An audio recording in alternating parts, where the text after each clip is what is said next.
بھارت کی طرف سے یک طرفہ اور ناروا اقدام کے ذریعے دفعہ 370 کے خاتمے کے بعد اس کے غیر قانونی زیر تسلط جموں کشمیر کی معیشت بری طرح متاثر ہوئی ہے۔ مقبوضہ علاقے کی معیشت کا ہر شعبہ یہاں پچھلے 3 سال سے داؤ پر لگا ہوا ہے۔ دراصل مودی کی قیادت میں بھارتی حکومت نے کشمیریوں کے خلاف اقتصادی دہشت گردی کا سہارا لیا ہوا ہے۔ کشمیریوں کی اس معاشی تباہی کی ذمہ دار بھارت کی BJP حکومت ہے، جو ہر لحاظ سے کشمیریوں کو دست نگر بنانے پر تلی ہوئی ہے۔ 5 اگست 2019 کے بعد سے، یعنی جب مودی سرکار نے مقبوضہ جموں کشمیر کی خصوصی حیثیت کا خاتمہ کر دیا، یہاں کے باشندے بڑی تیزی سے اقتصادی بدحالی کی طرف بڑھ رہے ہیں اور نوبت فاقہ کشی تک پہنچ چکی ہے۔ قریباً 3 برس سے جاری غیر انسانی فوجی محاصرے کے سبب کشمیریوں کو تقریباً $3.5 بلین کا معاشی نقصان ہوا ہے۔ اسی طرح یہاں 5 لاکھ سے زیادہ کشمیریوں نے اپنی ملازمتیں بھی کھو دی۔ ان کے خاندانوں کا آج کوئی پرسانی حال نہیں ہے۔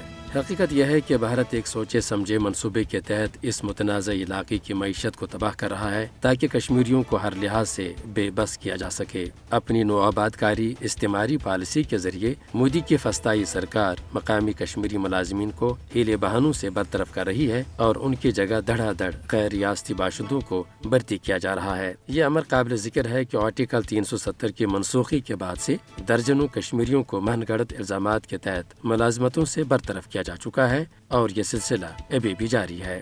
یہاں املاک کی غیر قانونی ضبطی، جبری بے دخلی اور کشمیریوں کے گھروں کی توڑ پھوڑ در حقیقت بھارت کی منظم نوآبادیاتی مہم کا حصہ ہے۔ مودی حکومت نہ صرف کشمیریوں کو سیاسی اور معاشی طور پر بے اختیار بنانے پر تلی ہوئی ہے، بلکہ وہ ان کی منفرد پہچان اور ان کی ثقافت و تمدن کو بھی تباہ کرنے کے در پہ ہے۔ اقوام عالم کو نہتے کشمیریوں کے خلاف بھارتی حکمرانوں کی دہشت گردی کا نوٹس لینا چاہیے، جس کے سبب آج کشمیریوں کی زندگی اجیرن بن چکی ہے۔